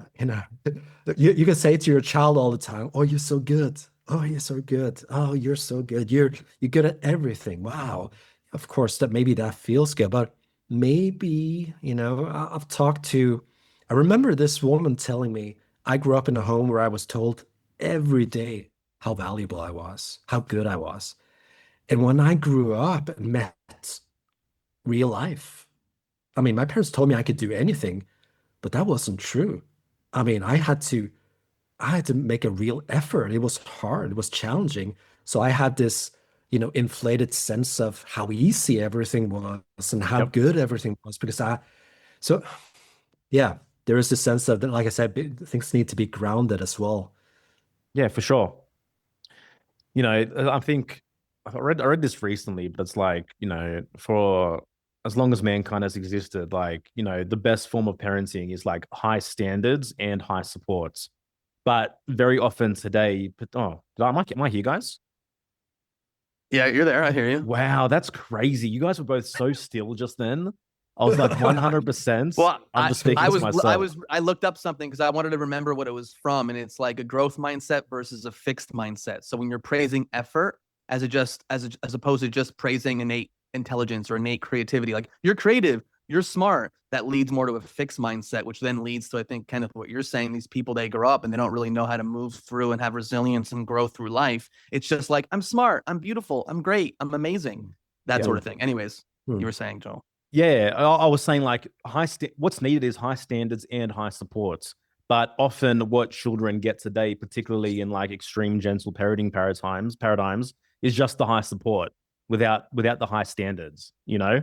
And so they need to feel exactly what you're saying, Kenneth, in terms of like things require effort. There are certain expectations that are necessary. Yes, I'm here to hold you and support you along this journey completely. But it's like there is a balance and there is boundaries and there is a sense of like what's going to lead you further in life, as opposed to, you know, what's just going to like completely dissipate your focus and all the rest of it. Yeah. It's just natural. We go from one extreme to another, like hardcore authoritarian parenting. So what's going to come out of that? Like extreme gentle parenting. But then, of course, it's up to the individual and obviously unique situations with children to figure out what works. But you know, it's cliche to say, but there has to be like an integration of opposites and balance to some degree. I mean, yeah, different situations will invite, you know, in some situations you have to be more authoritarian anyways. And in some situations you can be more gentle, but it is that balance and also being able to just meet people where they are as well. Yeah, dude. And like just having emotional intelligence in terms of like what's happening in the situation, you know? Yeah. Yeah, I think it's something that humanity is evolving towards, is definitely the emotional intelligence, but it's a little messy, but I think that's the next stage of human evolution. I hope so, because it seems like it's trendy to be an empath or very sensitive, but you know, it seems like, I mean, that's not emotional intelligence. That is not the same as emotional intelligence, but people think, it seems like people, you know, misinterpret it as that's emotional intelligence. But that's, for me, I mean, that's lack of emotional boundaries. You don't have boundaries in terms of taking things in, and also the whole, I mean, it's back to, if we lack understanding of how we function on a basic level, then everything will just be confusing. Everything seems to be about me, you know, everything, all the emotions, we're just in reactive mode instead of responsive mode, you know, unconsciously reacting instead of consciously responding to life. So that's the goal. You know, maybe just becoming emotional intelligent also means, for me, becoming more consciously responsive to life instead of reacting to everything, you know, just taking a step back and just taking it a bit easy. You don't need to react to everything. And even when we get triggered, I mean, this probably comes with time, and when you work on yourself, you're able to you can become triggered without lashing out or without, of course, reacting. You know? Yeah, you're building capacity within yourself, because I don't believe in repression either. Like if I'm triggered, I want to still at least have a sensation of something that maybe I am angry at someone. Maybe I do want to punch someone in the face, but it doesn't mean I'm going to go and punch the person in the face. That isn't ideal, but maybe I need to go do something or just be with myself or just feel the blood going through my body. And then, okay, let me move on. Like, because I'm not an advocate of completely pushing things down and repressing them. It's just like the great Viktor Frankl quote, you know, between stimulus and response, there is a space, and within that space lies our ability to choose, and within that choice is our freedom. And so like we're being impacted by stimuli all the time, but like, are we instinctively immediately reacting to those things? Or like you said, do we have some space, and can we consciously respond?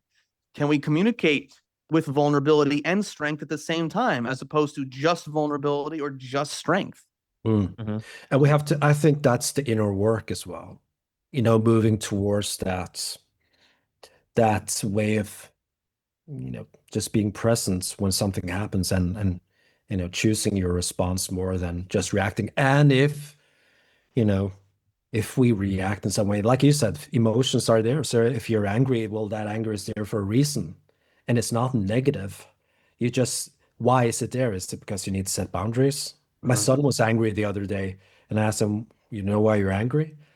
No, it's just my friend of mine, he never listens to what I'm saying. Okay, so that anger is telling you that there's something you need to tell him, maybe. Hmm. Boundary you need to set. There's something you need to do. So in terms of emotions and emotional intelligence, emotions are there to, I see them as feedback. We can use all negative emotions as feedback to, okay, what's going on here? Okay, if I feel guilty about something, is that guilt a valid guilt? Is it like distorted? Am I creating it because, oh shit, what will they think of me now? Or am I feeling the guilt because I've actually done something, overstepped my own boundaries and standards in terms of what is okay or not? Do I need to apologize? Do I need to make amends? What do I need to do here? So the guilt is telling me something. Suppressing it won't help me. So why not face it and then use it as a Yeah. spring to evolve? Exactly. And like I'm an advocate of having some conflict and expressing yourself. Hopefully you can then communicate afterwards and have repair. Like that is what that brings relationships to like a healthier place. It's not the absence of conflict. It's not both parties just pushing things under the rug, because then when what ultimately happens, then there's blow up, as opposed to I'm a human being.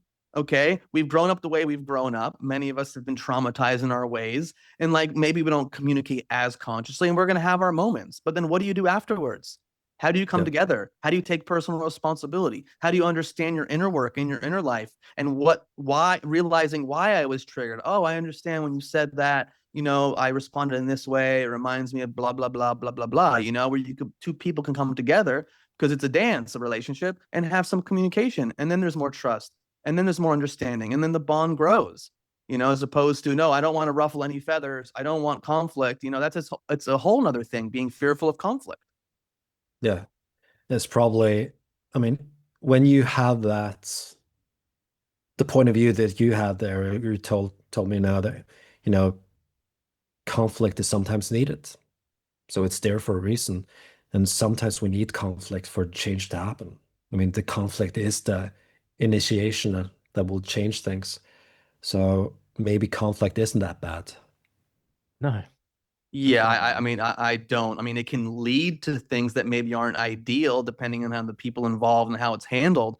But generally speaking, like there's like, I don't know, it's a moment that's ripe for evolution and growth. And I mean, think about even creativity. Can you imagine creativity without conflict? Can you imagine like even within the artist or within multiple artists working on a project, if it was just like, okay, I don't want to share my thoughts, I don't want conflict, like, oh, you're the boss, you just decide everything, and then we'll just do that. I mean, tension is required for growth at all times. And like circling back to like, our, I guess, criticisms of the New Age spiritual community is that it places, no conflict and no tension on a pedestal, as if that was what we need to strive for, is to have zero conflict and to have zero tension. And I think that's where a lot of people really become disconnected from reality, because you can't avoid conflict, you can't avoid tension. There are challenges, life can be difficult.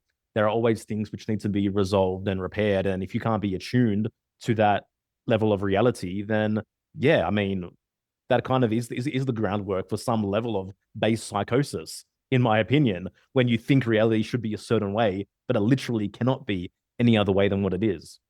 I mean, you see that all the time, even just with people projecting their ideals and perfection onto the world, like on geopolitical events. Like, Yeah. oh, how dare there be conflict? Something's wrong. Everyone's just serving some agenda all the time at every moment, as opposed to fucking conflicts happen. Let's see what comes out of this.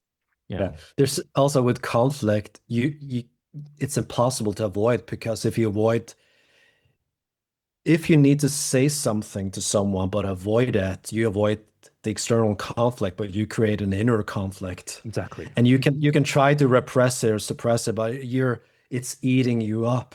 And if you don't do something about it, it will seep through your skin as some, eczema or psoriasis. It will eventually fester in the body as some form of disease, Of course. because it needs to get out. So there's no escape from conflict in a way. And that's probably, when we see conflict as chaos. Isn't it in Chinese language where the symbol for chaos and opportunity is the same? Oh, I didn't know. I think it is. Interesting. Very interesting. Wow. Yeah. So, in conflict, and I can just see through my life the times when I held back because I didn't want, not because I feared conflict, but sometimes it's fucking uncomfortable because Mhm. you have to, yeah, and it's not just like it's conflict in 2 minutes. Sometimes something is a conflict for a long while, and you have to go through a long process of, Mhm. getting to a solution. So of course, I understand that people avoid it, but there's no avoiding the inner conflict, and for me, that is worse.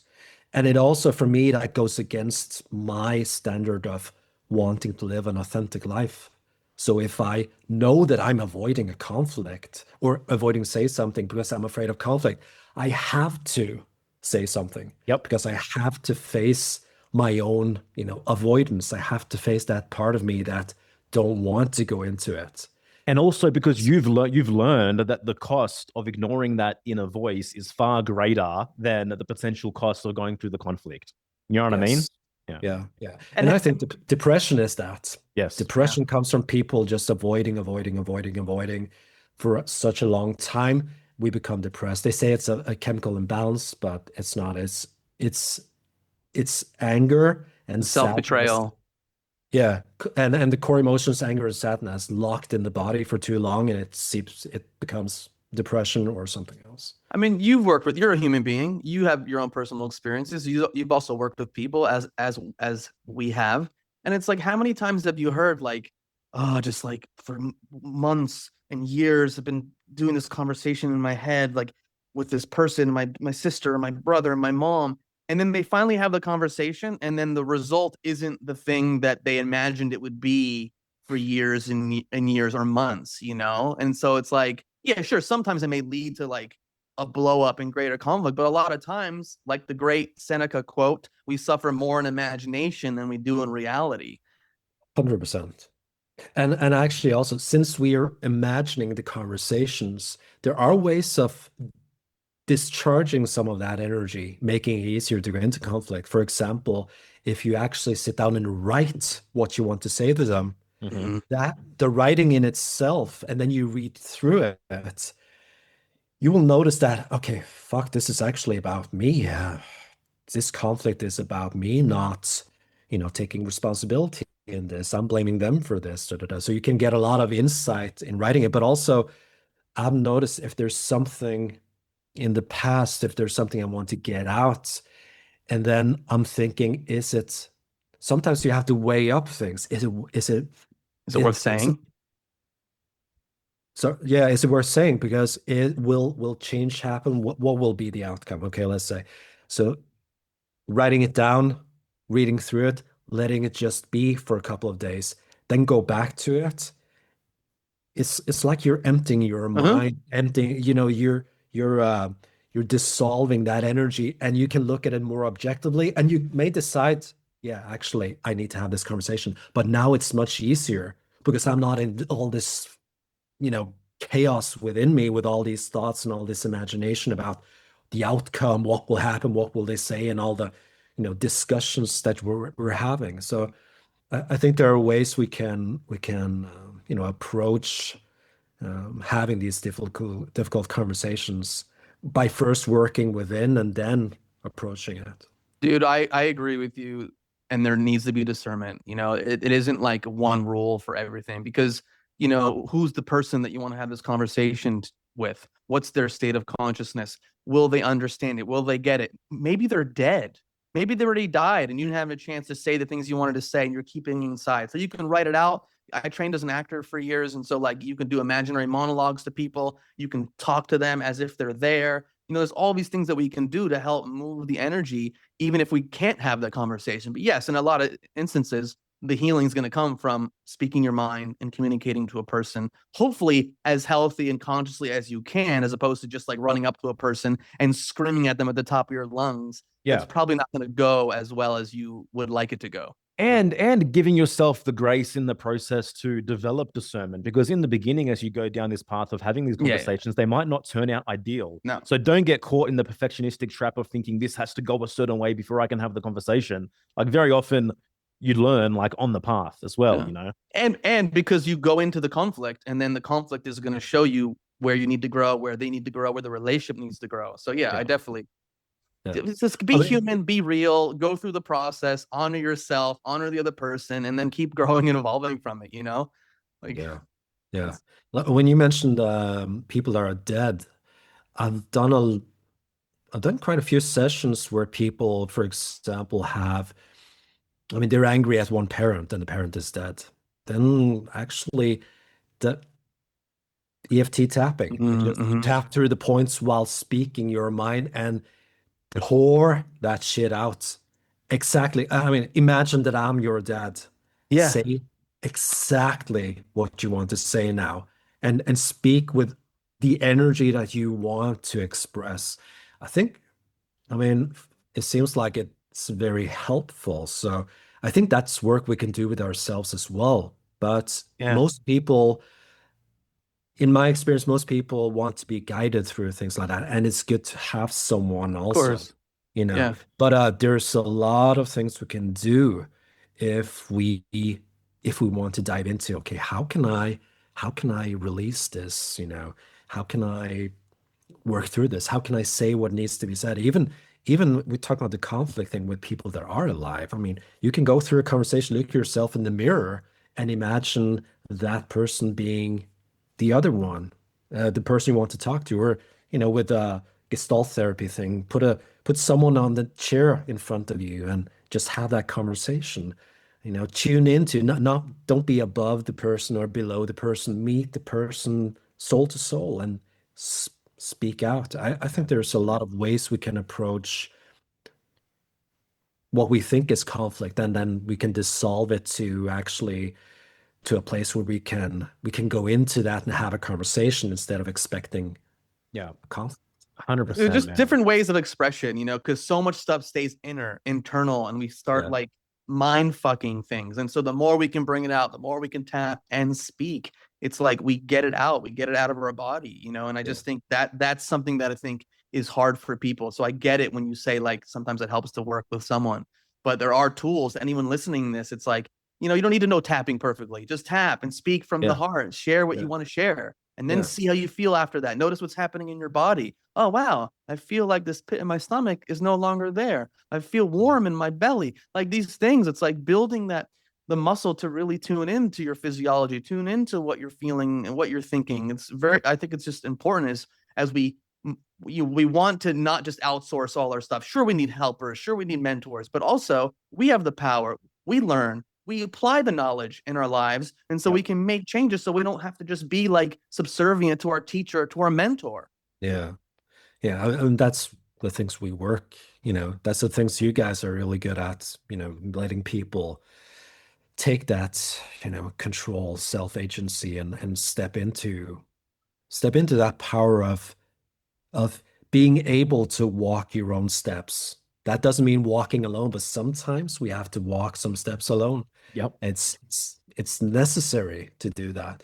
It seems like, but it does seem like the problem in the new age as well. There's so much like it seems like people just want to look up to something or someone to tell them what to do or tell them how to do things, how to feel.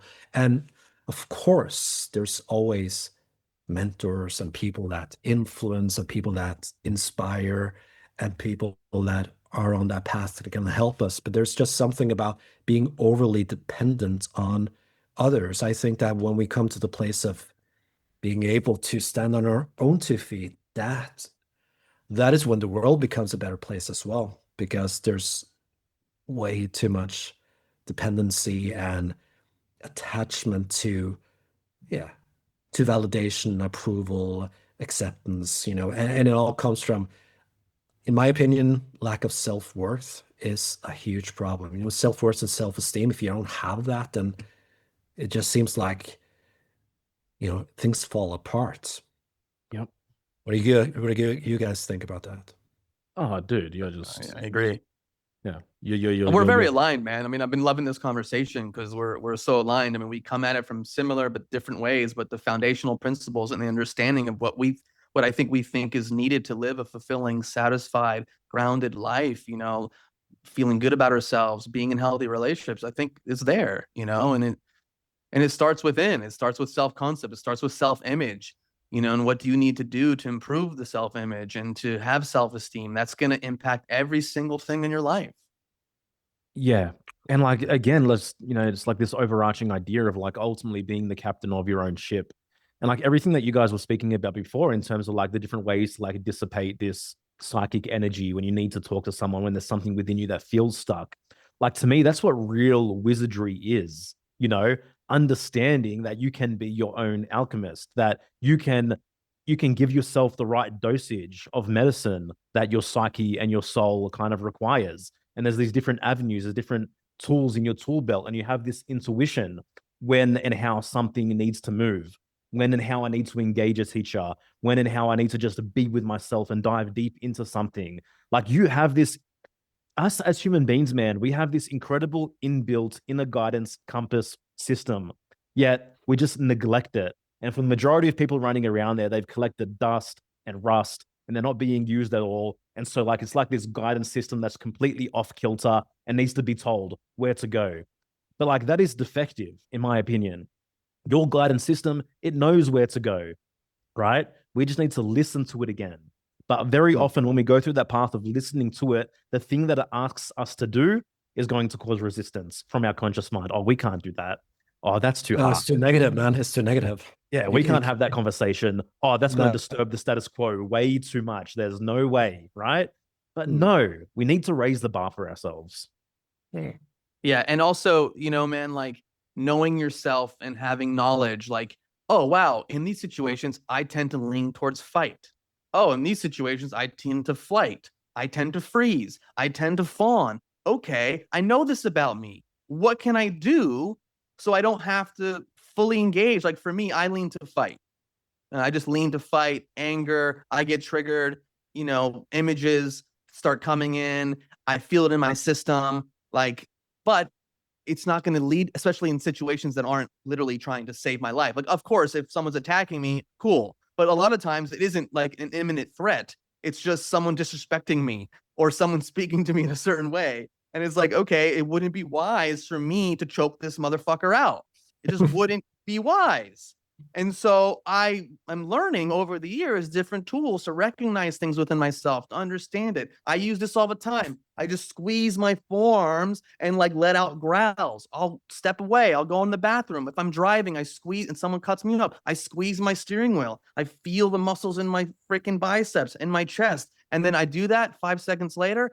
I'm just like, oh, wow, I was at a 10. Now I'm at a 7. Maybe if I do it again, now I'm at a 5. Now I can speak clearly to someone. Now I can actually speak to my wife and not like act like a dickhead to her. So again, it's like you become the master of your own instrument. It's not about completely dissolving away and repressing the fact that you might have some anger, you might want to fight. It's like, how do you navigate that? If you completely shut down, why? What do you need in order to not live in that shut down place? Yeah. Well, the problem is when we think it's negative, having negative emotions, and we don't want to feel that. So what's the need of learning tools to work with that when you don't need to express them, you just need to suppress them and just think positive, and then everything is good, and you ascend to 5D and all of that. Can't wait to see you in 5D, Kenneth. Yeah, me too. But you have to love being human, love all of it, to some degree, and ultimately be the conductor of your own inner orchestra. People pay lip service to wholeness and integration, but this is what it fucking is. Yeah. Okay. It's embracing your humanity as fully as possible and putting your arm around these different aspects of yourself and going, you are a part of me, but I will not let you take over the wheel. I will not let you control me. I will not let you sabotage my life. I know you're there and I understand that you have a certain way of being, but I'm not going to let you take over. I'm going to make more conscious decisions. I'm going to build a life of health, of connection, of depth, not of the opposite, even though those exist within me, but I ultimately get to choose. I get to choose how I want to respond, hopefully, but that's the work. it's messy, it's weird in the beginning, but then it's just you're playing, you're living life. It's you have to set that as a standard, though. You have that as a standard. Yeah, exactly. And you have boundaries that say, I'm not going to allow myself to fall into this place. Or, I mean, if it's like you come to, you guys probably notice, you come to a certain point where, well, of course you can have bad days, but you have a certain limit to how much do you allow yourself to stay there? I mean, do you allow yourself to stay there for just, marinating that shit, or do you go through, if you go through the process of acknowledging the emotions and going into the root of why am I feeling this way? What is going on? Why is this showing up? Well, then you process everything much faster and you come back into balance again faster. But I don't think you can do that without standards and internal boundaries that keep you there. And also, there needs to be the more work you do, the easier things is. You snap back into balance again faster because you're used to it. You're done, gone through the process several times. So I think it's a matter of standards and boundaries. Dude, it's a very common reality where like one relationship breakup or one loss of a loved one has dictated the trajectory of someone's life for multiple decades, and they've just never really gotten over it or never really dealt with it, And it's like, it's an interesting observation. It's a very, very, very interesting observation where like this has just filtered and clouded our life for multiple decades because of our lack of being able to integrate the experience. Yeah. And all the other people have to pay the price for it. Yeah. So if we carry that trauma into our relationships, then our partner has to pay the price. Our children have to pay the price. So there's something about, for me, I have an obligation to actually work on myself to show up at the best version I can. Yeah. Because if not, my environment has to pay the price for me not showing up. And that's how I think about it. Yeah, because it's your moral duty in that sense as a living spiritual being. When you know about it, then it is a moral duty. For me, it is. There's no other way for me because I know about it. I can't unknow this. I can't just look the other way now and just Yeah, man. It's almost like walking into your house and seeing a sink full of dirty dishes and a living room in complete disarray and just choosing to ignore it and let everyone else deal with it. Like if you know it exists and you know it's there and you know there's power and peace and more presence on the other side, then you deal with it. Yeah.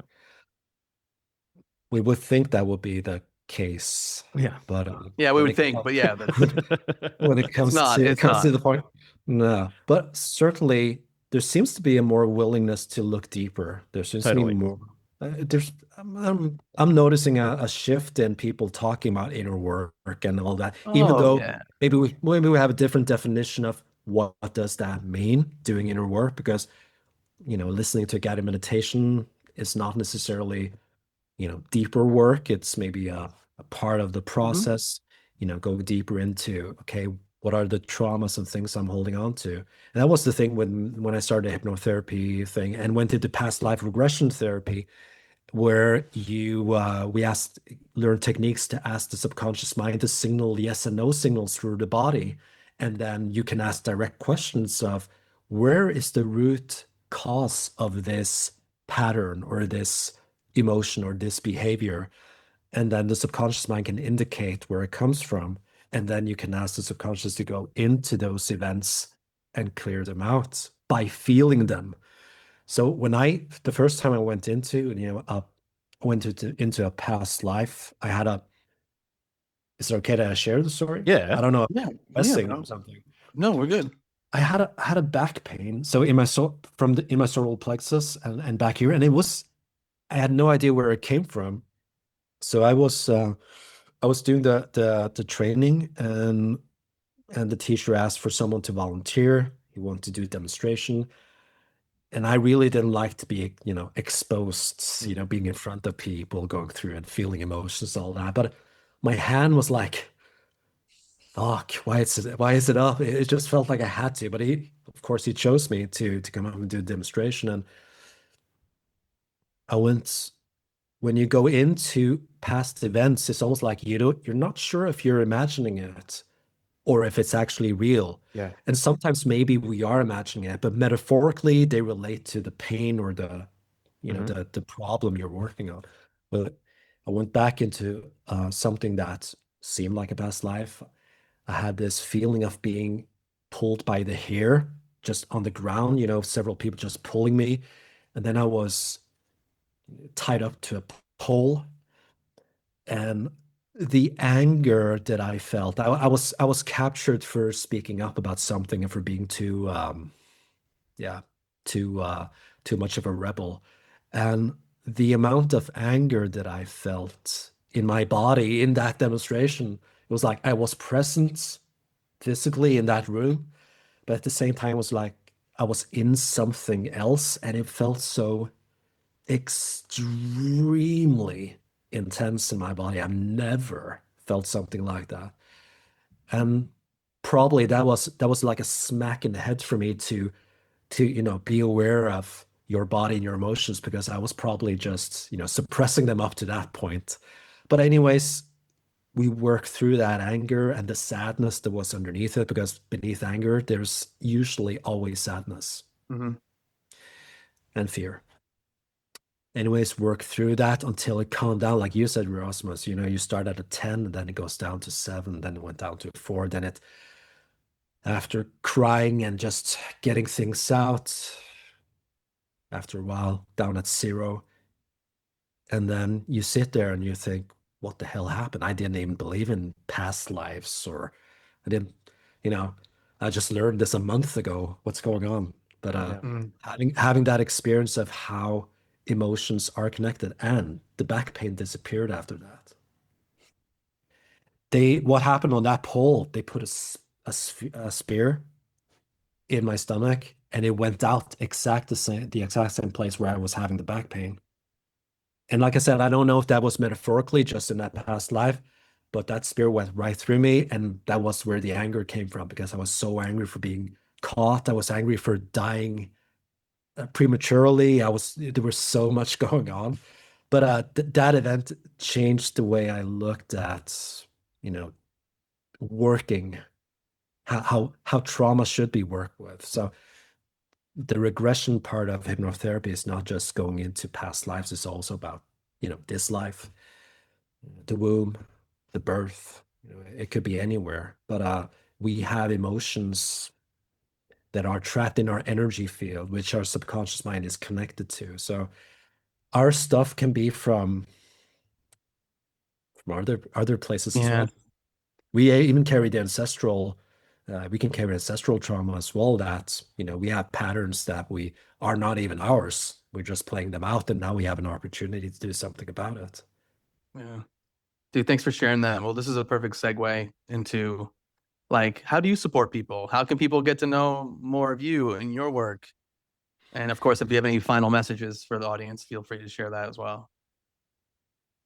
Right now, I don't work one-to-one right now, or I do sometimes in the office here at home. But I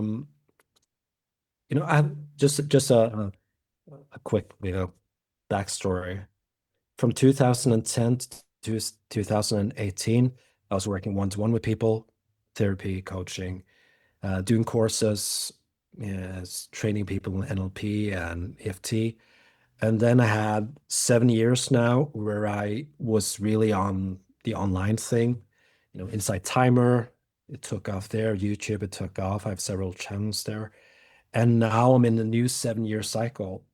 So in this 7-year cycle, how do I show up? Well, workshops, I'm going to do tapping workshops, definitely, because I've done a lot of them. And just after all that feedback, I just see that as a great way to work deep with people without necessarily going into the trauma personally for people, but going as deep as possible into issues, to turn things around. So I'm doing workshops in the future. You can find out about that if you follow me on Instagram. If you sign up for my newsletter, you can find the link in Instagram in the bio there. And then also my YouTube channel. I have the guided meditations and affirmations. I mean, that's a way to work with me, even though it's not like this. But But yeah, so and in the future I will do more group mentorship things, maybe more long form one-to-one work. I don't know yet. I'm in the beginning of the 7-year cycle now, so I'm starting off with the workshops, and then I'll see about where it takes me. I love it, man. We'll have your Instagram link in the show notes just below here. And bro, it's been such a pleasure connecting with you and, feeling into your vibe and your essence and your personal philosophy and the way you live your life. And it never ceases to blow me away, just like the synchronistic nature of reality.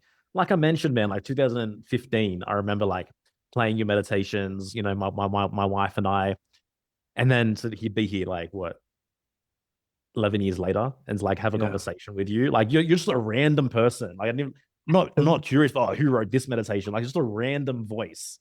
Then all of a sudden realities kind of merge and connect. And it's unexplainable ultimately. Yeah. But it's so fucking cool. Yeah, it is fucking cool. And when you told me in the comment on Instagram a couple of years ago, hey, I've been following your meditation, I was like, fuck, I've been following you here, and I've your posts and everything, love it. And then I have to tell you this as well to both of you. Like I think it was 4 or 5 months ago, I was at the gym and I was listening to one of your podcasts episodes. And when I listened, and while I was training, I was thinking, I'm going to go on that podcast. I love it. I love it. And I was thinking that, and I was smiling about it because why did I think that? But probably because I wanted to, and who knows, maybe it was in the air somewhere. I mean, that's how reality creation works, man. It's like you have this real thought connected with this visceral emotion that feels like that reality is already present. Then for whatever reason, like you come into my field, in a more way where I'm kind of considering you as a podcast guest. Like, wow, Kenneth would be interesting. Like it impacts me in some subtle way, And then one day, all the dots connect, and I send a message to Kenneth saying, hey man, would love to host you on Here for the Truth. Are you down? And like we have so many of these stories personally between Erasmus and I as well. And it's just Well, and I to be honest, I didn't know you, man. I wasn't connected to you on Instagram. I didn't know Joel brought you up, and I looked at it. I was like, all right, cool. I think we could have a conversation. I like the words that he uses, and I had no idea until you said it when we started this podcast that you listened to our podcast. I had no clue. So This is cool, man. Very cool. It's been an honor to be with you guys. Oh, man. Same here. Appreciate it. Thanks. Same here, man. Thanks for being you. Thanks for doing what you do. And we'll probably have to have another conversation down the road, bro. We love it. Everyone, thank you so much for listening. We'll see you next time. Take care. Thank you so much for listening. I love our job. I love connecting with awesome people. I love meeting new people. I love, always being pleasantly blown away by, the path that some people have walked and where they've landed and who they are. Yeah. I mean, it's just amazing to connect with people on other sides of the world that you really vibe with and align with. And we get to have these conversations like, we're on our path, we're on our journey. We don't want to be put on a pedestal. Sure, have respect for us and go, oh, wow, I like what these guys are about. But like, we're humans, we're growing, we're evolving. And so to have a conversation with someone else who's on that path, who's doing the work and doing his best to be the best human he can be, the best father he could be, the best partner he can be, it's all we can ask for. And so, we talk about elements of our journey so people can resonate with that.